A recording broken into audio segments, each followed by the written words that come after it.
আপনাদের দলীয় সিদ্ধান্তের উপর নির্ভর করে না।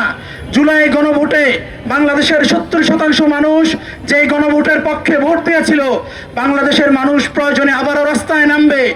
আমরা ছাত্র শিবিরের জনশক্তিরা বিগত সময়ে আওয়ামী লীগের ঘুম হারাম করে দিয়েছিলাম।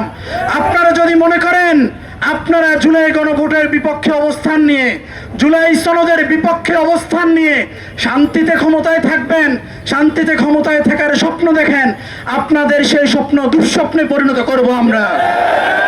রংপুর থেকে যে জুলাই বিপ্লবের সূচনা হয়েছিল, আবু সাইদের উত্তরসূরির থেকে তাকিয়ে দেখুন, আমাদের কারো চোখে আপনারা কোনো ভয় দেখবেন না।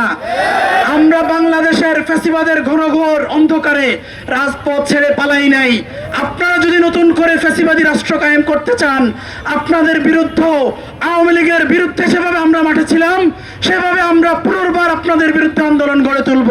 12ই ফেব্রুয়ারি নির্বাচনের মধ্য দিয়ে এ জাতি আশা করেছিল বাংলাদেশের সোনালী স্বপ্ন বাংলাদেশ গড়ে উঠবে, কিন্তু আমরা দেখতে পাচ্ছি যিনি আজকের সরকারের প্রাইম মিনিস্টার প্রধানমন্ত্রী জনাব তারেক রহমান রংপুরে এসে জনসভায় বলেছিলেন গণভোটের পক্ষে হ্যাঁ বলুন।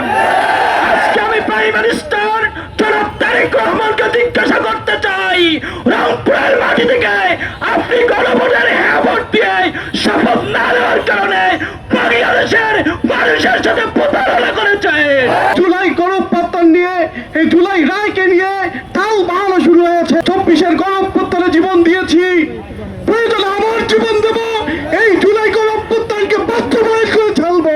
এদেশের গণভোট শুধুমাত্র সরকারি নির্বাচন কিংবা ভোটের কোনো সংখ্যা নয়।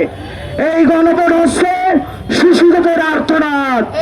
এই গণভোট হচ্ছে স্বৈরাচারের বিরুদ্ধে পঞ্চকঠিন ঘোষণা।